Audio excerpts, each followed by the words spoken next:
¿Alguna vez te has preguntado por qué la única iglesia fundada por Cristo mismo llegó a dividirse? ¿Cómo la fe cristiana, alguna vez unida bajo una sola bandera, se fracturó en dos tradiciones distintas, la ortodoxia y el catolicismo? Muchas personas asumen que la división fue simplemente el resultado de diferentes tradiciones culturales, pero la verdad es mucho más profunda, compleja y llena de conflictos teológicos, políticos e históricos. ¿Qué pasaría si te dijera que una sola palabra añadida a un credo ayudó a encender el mayor cisma en la historia cristiana? ¿O que una cruzada destinada a recuperar Tierra Santa terminó llevando a caballeros cristianos a atacar, saquear y profanar la ciudad cristiana más importante de Oriente?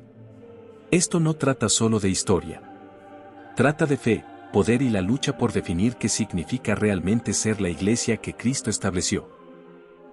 Durante los siglos, incontables debates teológicos, rivalidades políticas y traiciones brutales dieron forma a la división entre la Iglesia Católica Romana y la Iglesia Ortodoxa Oriental. Y aún así, permanece la pregunta, ¿era inevitable esta ruptura? ¿O se pudo haber preservado la unidad? Hoy emprenderemos un viaje profundo a través del tiempo para descubrir las verdaderas razones de la ruptura de la única Iglesia. Pero antes de empezar, asegúrate de suscribirte a este canal para no perder contenido como este. Muchos ven estos videos pero aún no están suscritos, y al suscribirte nos ayudas a continuar trayendo análisis históricos y teológicos importantes para fortalecer tu fe. También dale like para que más personas descubran este tema crucial. Y cuéntame en los comentarios, ¿eres católico, ortodoxo, o solo tienes curiosidad por este evento histórico? Quiero leerte. Ahora entremos de lleno, porque lo que estás a punto de descubrir puede desafiar todo lo que creías saber sobre la historia cristiana. En los primeros siglos del cristianismo, la Iglesia estaba unificada, estructurada como una sola entidad que se veía a sí misma como la continuación de la misión de Cristo en la tierra. No había divisiones fundamentales, solo una fe compartida que se esparcía rápidamente por el Imperio Romano y más allá.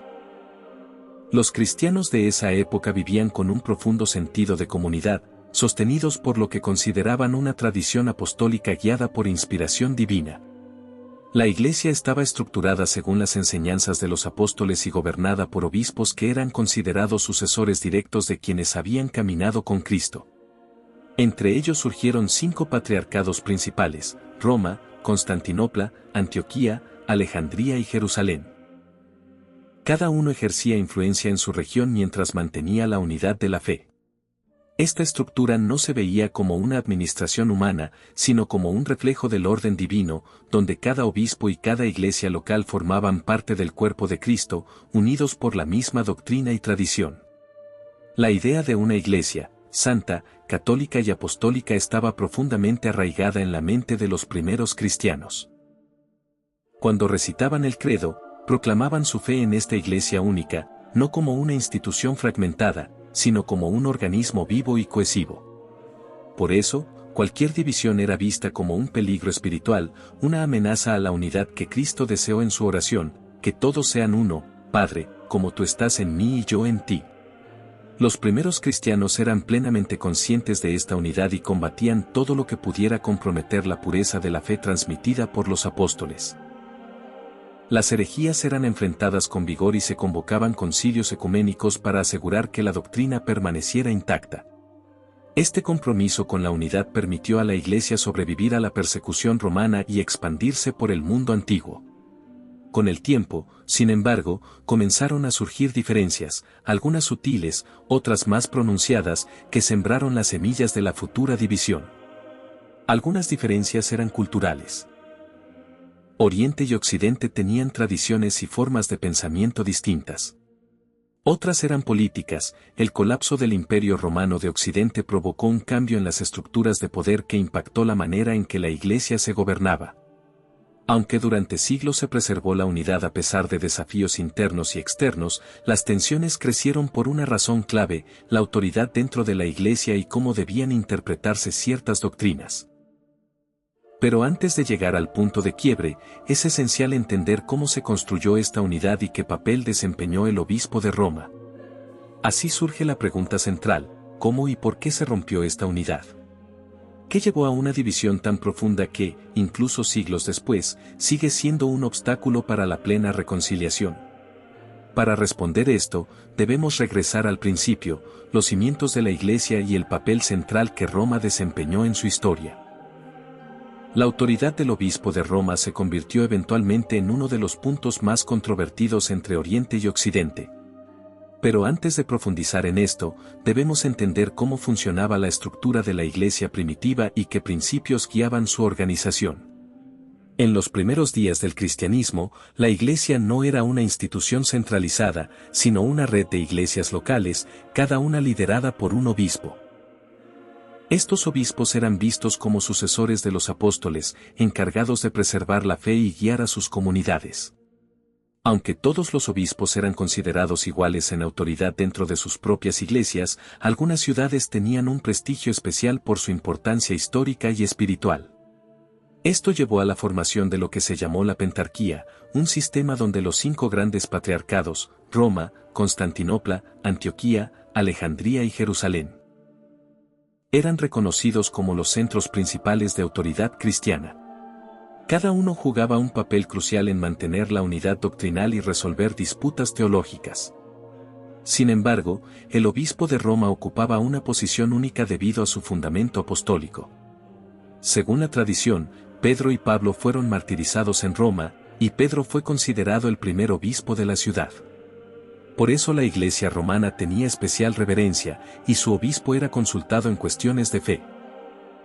La idea de la primacía petrina, basada en las palabras de Jesús, «Tú eres Pedro, y sobre esta roca edificaré mi iglesia», se convirtió en un argumento fundamental para la autoridad de Roma. Pero Oriente y Occidente interpretaban esta primacía de manera distinta. Occidente veía al obispo de Roma como poseedor de jurisdicción universal, Oriente lo veía como primero entre iguales, con un lugar de honor, no de supremacía. Con el tiempo, esta diferencia se convirtió en una fuente creciente de conflicto.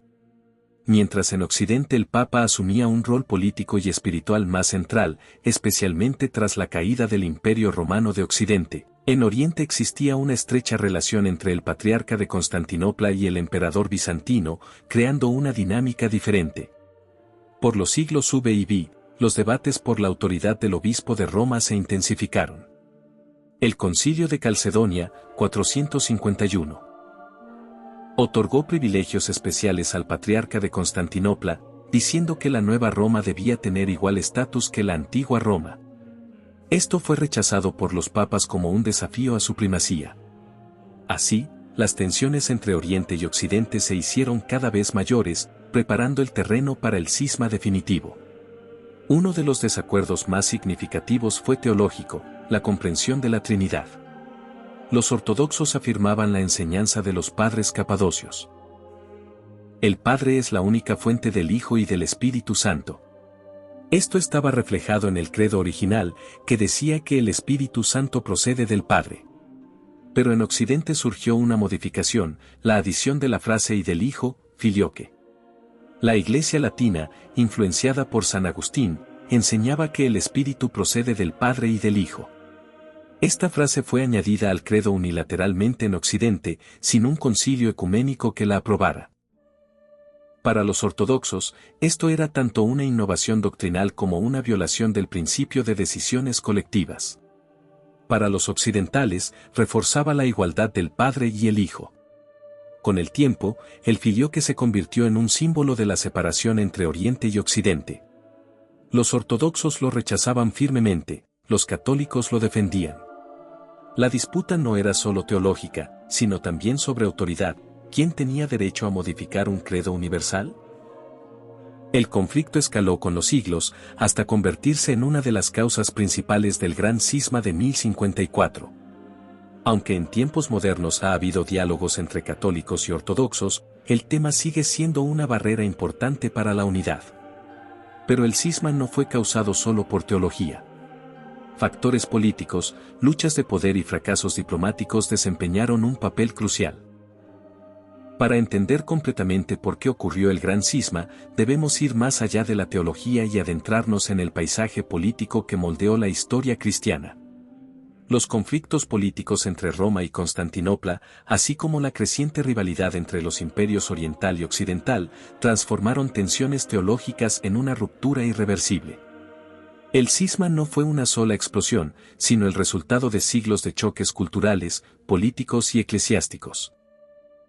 Uno de los primeros grandes quiebres llegó con la caída del Imperio Romano de Occidente en el año 476.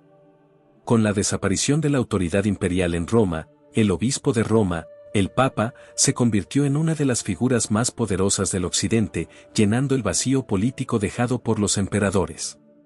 Su autoridad creció enormemente.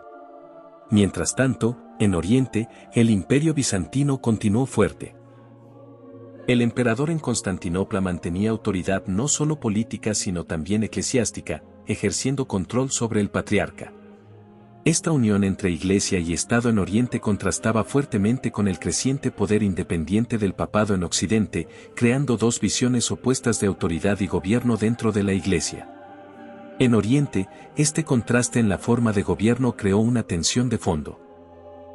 En Occidente, el Papa reclamaba supremacía sobre todos los cristianos, mientras que en Oriente la autoridad religiosa estaba ligada al emperador y al sistema conciliar.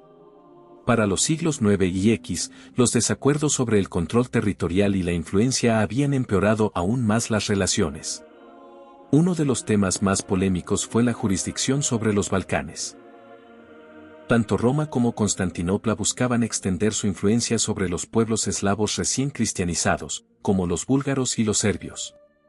El patriarca de Constantinopla, Focio I, condenó abiertamente las pretensiones papales de autoridad sobre estas regiones, argumentando que Roma estaba interfiriendo injustamente en los asuntos de la Iglesia Oriental. Esto llevó a lo que hoy se llama el Cisma de Focio, 863-867, un importante precursor del Gran Cisma. Aunque esta disputa se resolvió temporalmente, dejó heridas profundas en las relaciones entre Oriente y Occidente. Con el paso del tiempo, otro tema aumentó las tensiones, las prácticas litúrgicas. Las iglesias de Oriente y Occidente habían desarrollado tradiciones distintas, no solo en teología, sino también en la forma de celebrar el culto. Un punto de controversia importante fue el uso de pan con levadura frente a pan ácimo en la Eucaristía. La Iglesia Ortodoxa Oriental mantuvo el uso de pan con levadura, simbolizando a Cristo resucitado, mientras que la Iglesia Occidental, católica, adoptó pan sin levadura, alineándose más con las tradiciones de la Pascua judía. Aunque esto pueda parecer un asunto menor, se convirtió en otro signo de tradiciones divergentes, llevando a ambos lados a ver las prácticas del otro como poco ortodoxas o incluso heréticas. A comienzos del siglo XI, las relaciones entre Roma y Constantinopla habían llegado a un punto de ruptura. El detonante inmediato del cisma final ocurrió en 1054, cuando el Papa León IX envió una delegación a Constantinopla encabezada por el cardenal Humberto de Silva Cándida. Su misión era resolver disputas, pero el enfoque de Humberto distó mucho de ser diplomático, exigió que el patriarca Miguel Cerulario de Constantinopla reconociera la autoridad del Papa. Cerulario se negó y, como respuesta, mandó cerrar todas las iglesias latinas en Constantinopla, aumentando aún más las hostilidades. El 16 de julio de 1054, después de negociaciones fallidas, Humberto colocó una bula de excomunión sobre el altar de Santa Sofía, excomulgando formalmente a Miguel Cerulario y a toda la Iglesia Oriental. En represalia, Cerulario convocó un sínodo que excomulgó a la delegación papal, rompiendo efectivamente los lazos con Roma. Aunque ninguna de las partes tenía inicialmente la intención de que esto fuera una división permanente, pronto quedó claro que la reconciliación sería difícil, si no imposible. Las consecuencias del cisma fueron profundas. De la noche a la mañana, el mundo cristiano quedó dividido en dos ramas distintas. La Iglesia Católica Romana, dirigida por el Papa, con la autoridad centralizada en Roma. La Iglesia Ortodoxa Oriental, manteniendo un modelo conciliar, con el Patriarca de Constantinopla como primero entre iguales. Esta separación no fue solo religiosa, también fue profundamente política. El Papa perdió influencia sobre el Imperio Oriental y el emperador bizantino ya no tuvo ninguna autoridad en Occidente. Lo que una vez había sido un mundo cristiano unido quedó ahora dividido irreversiblemente. Pero la división no terminó ahí. En los siglos siguientes, acontecimientos como las cruzadas profundizaron aún más las heridas entre Oriente y Occidente, haciendo la reconciliación todavía más difícil. Y, como veremos en la siguiente sección, el brutal saqueo de Constantinopla por fuerzas católicas en 1204 sería el último clavo en el ataúd de la unidad. Una vez que el gran cisma de 1054 había dividido formalmente al mundo cristiano, las diferencias teológicas y doctrinales entre la Iglesia Ortodoxa Oriental y la Iglesia Católica Romana solo se hicieron más profundas. Aunque algunas de estas diferencias existían desde siglos antes, se volvieron más pronunciadas en ausencia de unidad. Sin un diálogo teológico regular entre Oriente y Occidente, ambas iglesias desarrollaron doctrinas distintas, lo que llevó a una separación aún mayor.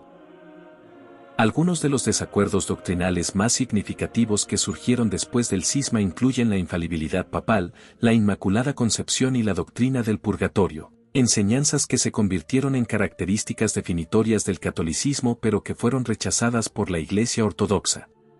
Uno de los desarrollos más controvertidos después del cisma, dentro de la Iglesia Católica, fue la expansión de la autoridad papal. Mientras que la disputa por el filioque ya había demostrado la disposición de Roma a tomar decisiones teológicas unilaterales, la centralización del poder en el Papa se hizo aún más evidente tras la ruptura. A lo largo de los siglos siguientes, la Iglesia Católica consolidó su enseñanza de que el Papa tenía autoridad suprema sobre todos los cristianos. Esto fue finalmente formalizado en 1870, en el Concilio Vaticano y, con la doctrina de la infalibilidad papal. Según esta enseñanza, el Papa, cuando habla ex cátedra, desde la cátedra de Pedro, es infalible en asuntos de fe y moral. Para la Iglesia Católica, esto era una protección necesaria de la pureza doctrinal. Sin embargo, para los ortodoxos esta enseñanza era inaceptable. La Iglesia Ortodoxa mantenía que la autoridad debía ser conciliar, es decir, que la doctrina debía decidirse colectivamente por los obispos, tal como ocurría en los primeros concilios ecuménicos. Rechazaron la idea de que un solo obispo, incluso el obispo de Roma, pudiera hablar infaliblemente en nombre de toda la Iglesia. Para los ortodoxos, esta doctrina no solo era una innovación, sino una desviación peligrosa de la tradición apostólica y una prueba más de que Roma se había apartado del modelo conciliar de la Iglesia primitiva. Otra doctrina católica posterior al cisma que no fue aceptada por los ortodoxos es la Inmaculada Concepción de María. Esta enseñanza, que se convirtió en dogma en 1854 bajo el Papa Pío IX, afirma que María fue concebida sin pecado original, es decir, que desde el momento de su concepción fue preservada de la naturaleza caída que afecta a todos los demás seres humanos. La Iglesia Católica sostiene que esto fue necesario para preparar a María como vaso puro para la encarnación de Cristo. Los ortodoxos, aunque veneran profundamente a María como Theotokos, Madre de Dios, rechazan el concepto de la Inmaculada Concepción. Argumentan que se basa en la interpretación particular occidental del pecado original, que difiere de la comprensión ortodoxa. En la teología ortodoxa, los seres humanos heredan las consecuencias del pecado de Adán, como la muerte y el sufrimiento, pero no su culpa. Como los ortodoxos no sostienen la misma idea de culpa heredada, no ven la necesidad de que María haya sido concebida sin pecado. En cambio, creen que fue purificada por el Espíritu Santo en la Anunciación, pero que ella, como todos los seres humanos, tenía libre albedrío y podía haber pecado. Otro punto clave de tensión entre las dos iglesias es la doctrina del purgatorio. En la enseñanza católica, el purgatorio se entiende como un estado intermedio en el que las almas de los fieles se purifican antes de entrar al cielo. Esta doctrina se basa en pasajes como 2 Macabeos 12:45, donde se mencionan oraciones por los muertos, y 1 Corintios 3:15, que habla de ser salvado como a través del fuego. Con el tiempo, la teología católica desarrolló la idea de que las almas deben pasar por un castigo temporal para ser totalmente purificadas antes de estar en la presencia de Dios.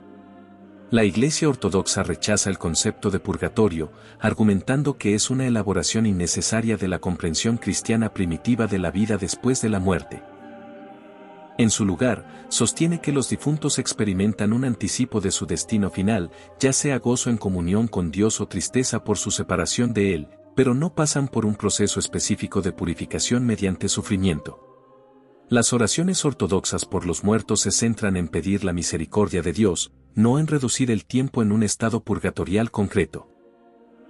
A pesar de estos desacuerdos teológicos, ambas iglesias todavía comparten muchas creencias fundamentales, como la doctrina de la Santísima Trinidad, la divinidad de Cristo, la autoridad de los 7 primeros concilios ecuménicos y la veneración de María y de los santos. Sin embargo, las diferencias teológicas que surgieron después del cisma profundizaron aún más la separación y dificultaron la reconciliación futura. Aunque las disputas teológicas fueron significativas, los conflictos políticos y militares que siguieron al cisma resultaron igual de destructivos para las relaciones entre Oriente y Occidente. El siguiente capítulo examinará el papel de las cruzadas, en particular la devastadora Cuarta Cruzada, que destruyó prácticamente cualquier esperanza de reunión entre las iglesias católica y ortodoxa. Si el Gran Cisma de 1054 creó una división teológica y política entre las iglesias ortodoxa oriental y católica romana, las cruzadas profundizaron esa brecha hasta un punto casi irreparable.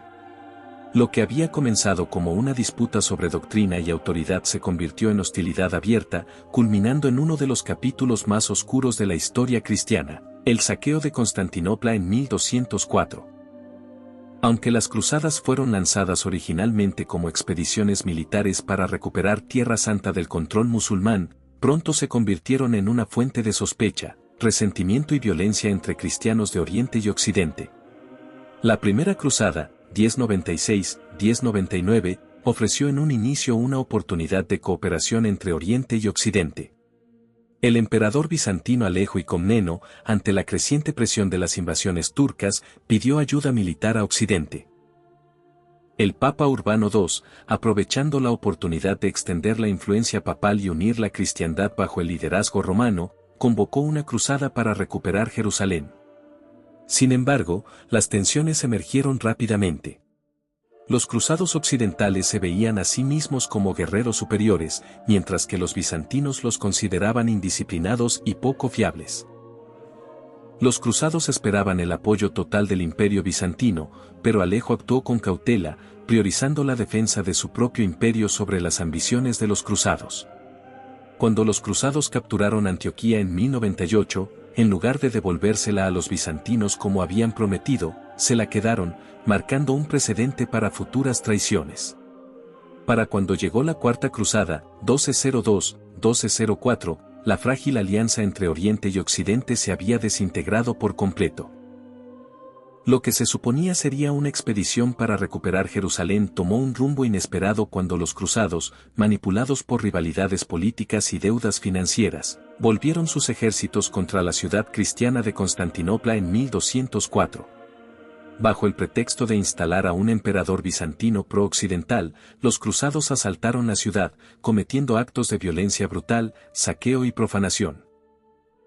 El saqueo de Constantinopla permanece como uno de los acontecimientos más devastadores y vergonzosos de la historia cristiana.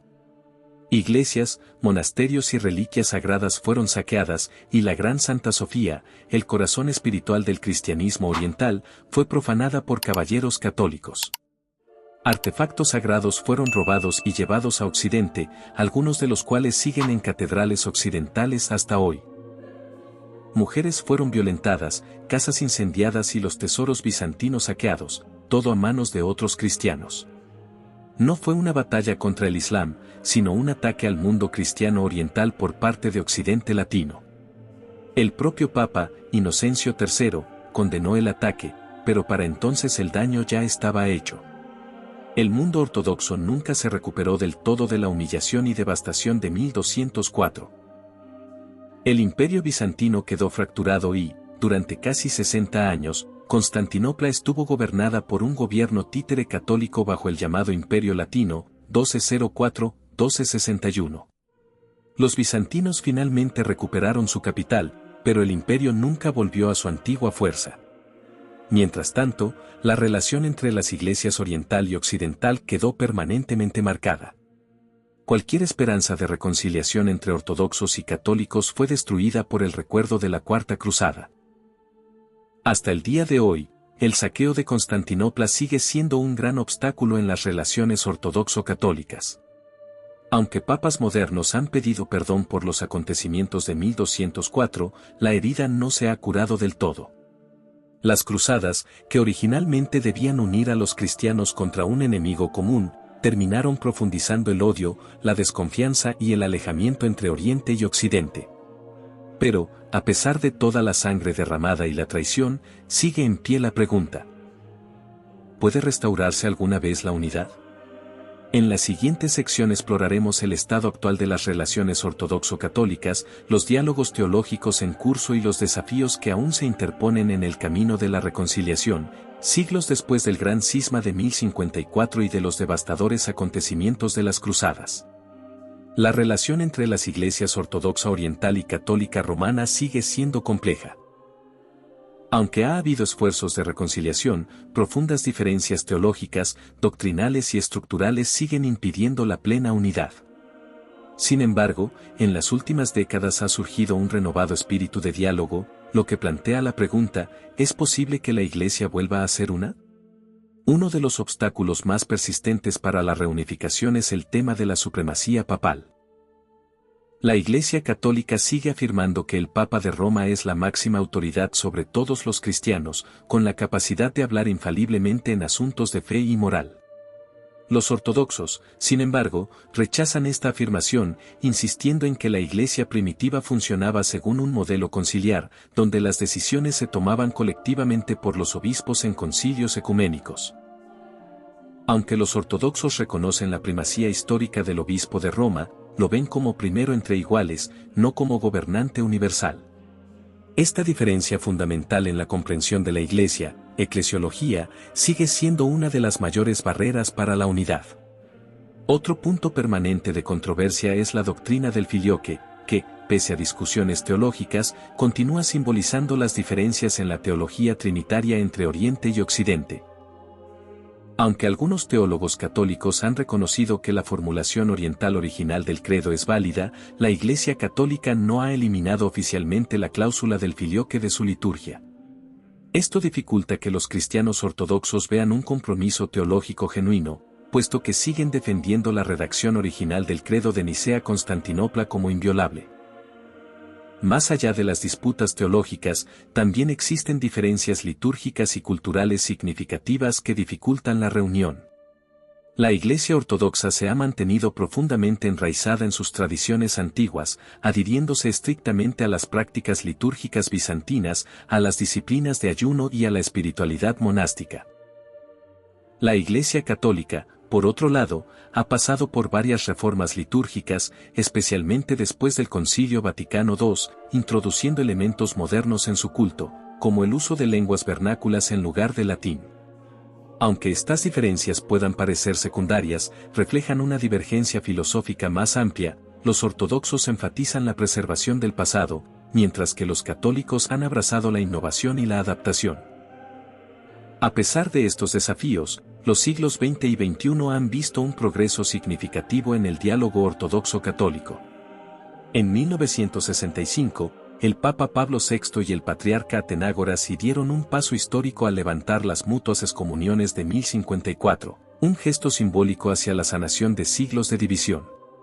Desde entonces, varios papas y patriarcas han participado en conversaciones para buscar puntos en común en cuestiones de fe, sacramentos y eclesiología.